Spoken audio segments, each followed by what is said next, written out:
नमस्कार।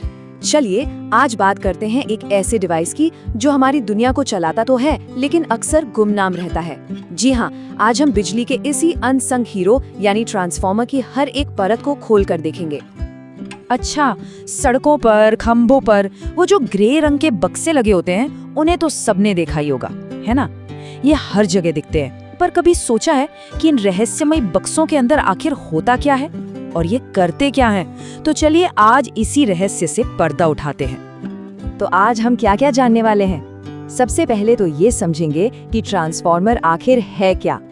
फिर इसके अंदर झांक कर देखेंगे, जानेंगे कि ये किस जादुई सिद्धांत पर काम करता है।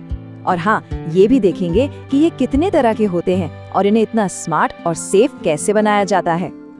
तो चलिए शुरू करते हैं पहले सवाल से। ये जो गुमनाम हीरो है, आखिर इसकी असली पहचान क्या है? मतलब ट्रांसफार्मर होता क्या है?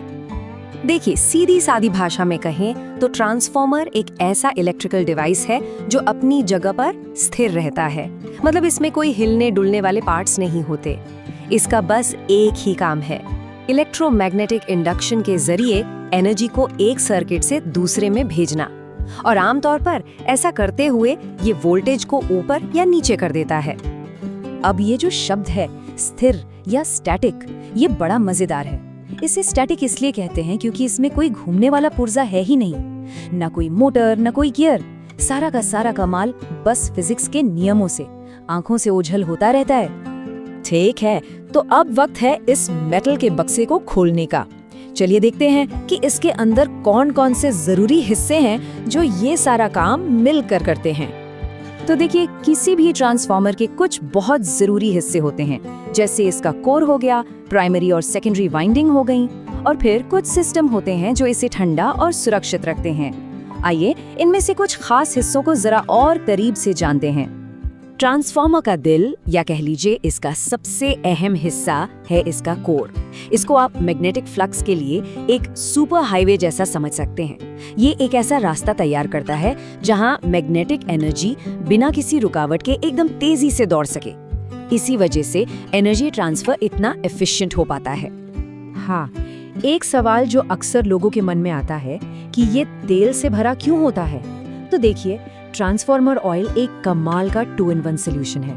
ये सिर्फ कूलिंग ही नहीं करता, बल्कि एक बेहतरीन इंसुलेटर भी है। मतलब अंदर के हिस्सों को एक दूसरे से अलग रखता है ताकि कोई शॉर्ट सर्किट ना हो, और साथ ही गर्मी को भी बाहर निकालता रहता है। तो अब आते हैं उस जादू पर, उस सिद्धांत पर जिसके दम पर ये पूरा डिवाइस काम करता है। सब कुछ टिका है फिजिक्स के एक बहुत ही बेसिक लेकिन कमाल के नियम पर, और वो नियम है फैराडे का इलेक्ट्रोमैग्नेटिक इंडक्शन का नियम। ये नियम क्या कहता है? ये कहता है कि अगर किसी कॉइल से गुजरने वाले मैग्नेटिक फ्लक्स में कोई बदलाव होता है तो उस कॉइल में एक वोल्टेज पैदा हो जाता है। बस यही वो एक लाइन है जो ट्रांसफार्मर की पूरी कहानी बयां करती है। हाँ, एक बात और जाननी जरूरी है, सारे ट्रांसफार्मर एक जैसे नहीं होते। ऐसा नहीं है कि एक ही ट्रांसफार्मर हर जगह फिट हो जाए।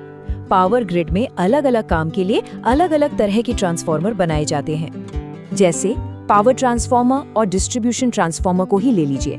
पावर ट्रांसफार्मर बहुत हाई वोल्टेज पे काम करते हैं, जो पावर स्टेशन से बिजली भेजते हैं, और ये लगभग फुल लोड पर चलते हैं। वहीं दूसरी तरफ डिस्ट्रीब्यूशन ट्रांसफार्मर वो हैं जो हमारे घरों के पास लगे होते हैं। ये वोल्टेज को कम करते हैं और इन पर लोड दिन भर बदलता रहता है। इसीलिए इनकी पीक एफिशिएंसी से ज्यादा ऑल डे एफिशिएंसी देखी जाती है, यानी 24 घंटे में ये कितना कुशल हैं। अब बनावट के हिसाब से देखें तो दो मेन टाइप हैं, कोर टाइप और शेल टाइप। नाम से ही अंदाजा लग जाता है। कोर टाइप में वाइंडिंग जो होती हैं वो कोर के ऊपर लिपटी होती हैं। ये हाई वोल्टेज के लिए अच्छे होते हैं। और शेल टाइप में इसका उल्टा होता है, कोर वाइंडिंग को बाहर से घेर लेता है। इससे इसे मैकेनिकल मजबूती ज्यादा मिलती है। एक और बड़ा ही दिलचस्प टाइप है ऑटो ट्रांसफार्मर। इसमें क्या होता है कि प्राइमरी और सेकेंडरी के लिए दो अलग अलग वाइंडिंग नहीं होती, बल्कि एक ही कॉमन वाइंडिंग से काम चल जाता है। नतीजा, ये साइज में छोटे और सस्ते होते हैं। लेकिन इसमें कमी है, इलेक्ट्रिकल आइसोलेशन कम हो जाता है, जबकि जो आम 2 वाइंडिंग ट्रांसफार्मर होते हैं उनमें ये आइसोलेशन पूरी तरह मिलता है। चलिए अब आते हैं अपने आखिरी हिस्से पर कि आखिर इन ट्रांसफार्मर्स को इतना स्मार्ट, सेफ और एफिशिएंट बनाया कैसे जाता है। क्योंकि जाहिर है परफॉर्मेंस और सेफ्टी से बढ़कर कुछ नहीं। और यहाँ एक फैक्ट है जो सच में हैरान कर देता है। एक मॉडर्न ट्रांसफॉर्मर की एफिशिएंसी 95 से 99% तक होती है। सोचिए जरा, ये इंजीनियरिंग का कितना बड़ा कमाल है। मतलब जितनी एनर्जी से दी जाती है उसका लगभग पूरा का पूरा ये आगे भेज देता है, बर्बादी बहुत ही कम। और जैसा हमने पहले भी जिक्र किया, डिस्ट्रीब्यूशन ट्रांसफॉर्मर के लिए एक अलग पैमाना होता है, ऑल डे एफिशिएंसी। इसमें यह देखा जाता है कि 24 घंटे के साइकिल में ट्रांसफॉर्मर कितना एफिशिएंट रहा, क्योंकि इसका लोड तो कभी कम होता है कभी ज्यादा। अब देखिए, 99% एफिशिएंसी के बाद भी 1% का लॉस तो है ही। ये लॉस दो तरह के होते हैं।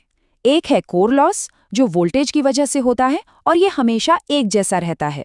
दूसरा है कॉपर लॉस, जो लोड के साथ साथ घटता बढ़ता है। और यही वो वजह है कि ट्रांसफॉर्मर की रेटिंग किलोवाट में नहीं बल्कि केवीए में होती है, क्योंकि इसके लॉस पावर फैक्टर पर नहीं बल्कि सीधे सीधे वोल्टेज और करंट पर निर्भर करते हैं। अब इतनी एनर्जी ट्रांसफर होगी तो गर्मी तो पैदा होगी ही, और इस गर्मी को बाहर निकालना बहुत ज़रूरी है।